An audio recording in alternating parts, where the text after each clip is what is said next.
An inspirational story of hope, even in the tragedy of the Holocaust. An Emmy-winning New York TV journalist uncovers the heroic story of Greek families who hid and saved Jews from the Nazis.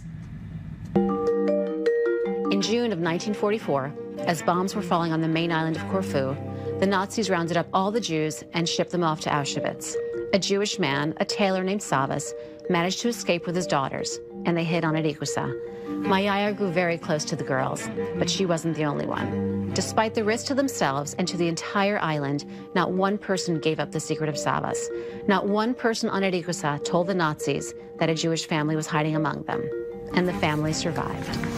Our next guest is a light worker, and she's one of my best friends from New York. Please welcome Yvette Manassas Corfu onto the show. And first of all, I love you, and we had a great day at the Dead Sea. We did. And it was amazing.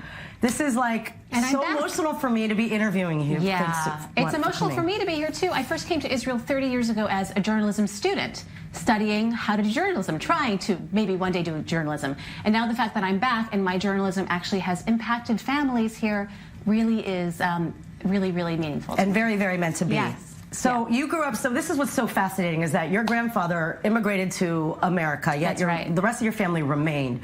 When did you first hear about this story of a Jewish family that was hidden? So you're right, my grandfather, like so many men, came to America, and my grandmother stayed on the island during the war. And as a child growing up, it was just one of the things that we talked about. Life in Greece was difficult. We had chickens in the backyard. And by the way, the entire island shipped in and helped save a Jewish family. It was just another story from the war, not told with any significance, not told. It was no more important than anything else that happened. So when was it that you realized that you wanted to write a book? Because so much happened once you wrote the book, even more of the story unraveled. Yeah, you know, I realized kind of after I had children about what my grandmother had done and what everyone on the island of Ereikoussa did. Because I think it's not until you have children and you love someone so much that you're willing to risk everything for them that it really put in perspective to me what happened on that island, how an entire island community risked their own lives, the lives of their children, to save their friend Savas Israel and his daughters from the Nazis. And at that point, I realized I needed to tell the story. So once you told the story, you wrote a fiction book. I remember I was in New York for your book party, and then the story got deeper and deeper. I mean, you actually were able to trace the family. This is one of the survivors, and they didn't even know themselves the story of their they didn't. relatives. It took years of searching, and with the help of Yad Vashem and also the researchers here in Israel at myheritage.com, we were able to locate the family. And when I reached out to them, they had no idea what I was talking about, because like so many Holocaust survivors, the two women, Spera and Rosa, never told their families how they survived. And this is very common. I mean, this is a very, very common Holocaust story. And then, you know, on top of it, you found the grave. This is the grave. We went and this is not in Israel, right? And no, look at this boat ride, by the way. Look at this. So what you're looking at is part of your doc. This is part of our documentary called Hope, and this story is, of course, all about hope.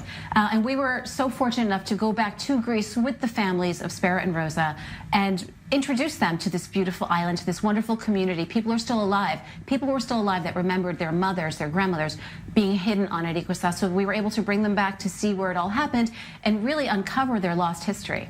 And I mean, even to see them at the grave, like it was also hard to find it because it was, you didn't know where Savas' bones were, right? Exactly. Savas Israel, who was the tailor, who was the father of Spera, was buried on Corfu, and no one knew. We couldn't find the grave. No one knew where it was. We thought he was brought back to Israel, but his bones were never brought back to Israel. He was buried instead in a Jewish cemetery in Corfu, forgotten by history, forgotten by everyone.